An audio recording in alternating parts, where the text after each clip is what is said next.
followed by Senator Kane. Senator Padilla. Thank you, Mr. Chair. Good morning, everybody.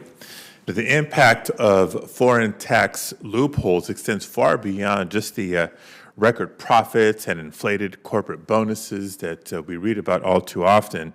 It also has negative impacts on federal and state revenues, federal and state budgets, driving up deficits and limiting the opportunity for government to make investments in communities and provide support and programs that are so critical for so many families.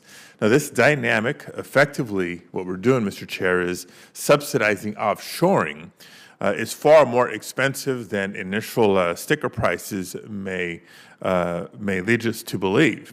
It risks good-paying jobs, as well as long-term reductions in GDP, the erosion of local tax bases, and increased spending on social services, which becomes necessary to protect displaced workers. So it's a compounded effect here. My question is for Dr. Clausing. How have foreign tax loopholes impacted state budgets? Let's focus on state impacts for a moment and how much state revenue is lost as a result of this offshore tax dodging. Thank you so much for that question, Senator.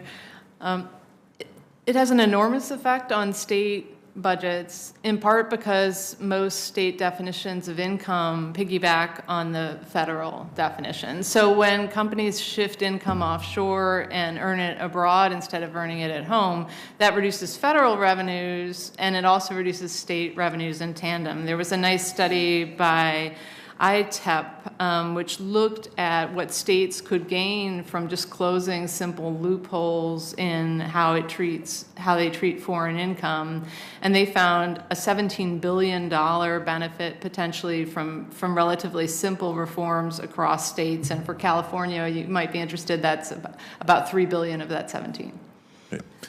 So not insignificant by any means. Yeah.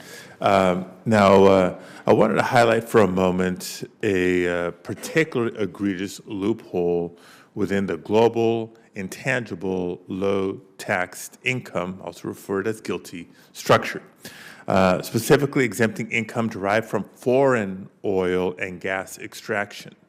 The Treasury Department estimates the carve-out amounts to about $84.8 billion as a subsidy over 10 years for multinational drilling companies. At a time when the science is clear that we have to act with urgency to prevent the worst of the climate crisis, it seems to me this carve-out is unacceptable and has outlived whatever usefulness it might have had.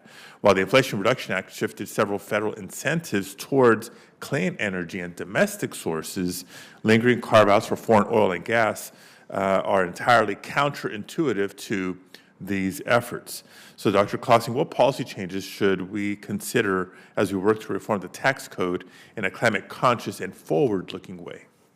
Yes, that's an excellent question. So I was at Treasury when we looked at those estimates on the acronym is FOGI, but the extra benefit that you get from having foreign oil, energy, and gas income offshore. And as you point out, it's an enormous benefit, $80 billion for closing that loophole.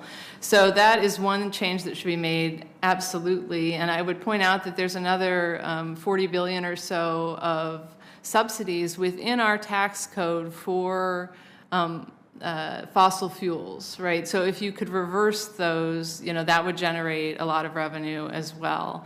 And finally, I would just also point out that Senator Whitehouse has legislation, the Clean Competition Act, that was also well worth considering in this time of global competition and climate change, that would use our power as a market economy and our relatively clean production here in the United States to also encourage more global adoption of climate mitigation policy. So I think that that's another thing that we should be looking at in the time ahead. Thank you very much. And just in closing, Mr. Chair, I don't need to tell you, for a lot of the climate deniers out there, for the cynics about renewable and other clean energy sources who complain, well, where would they be without subsidy? Fossil fuels have benefited from enormous subsidies over the years, especially the foreign sources. So thank you, Mr. Chair. Testimony in this committee says that the fossil fuel annual subsidy in the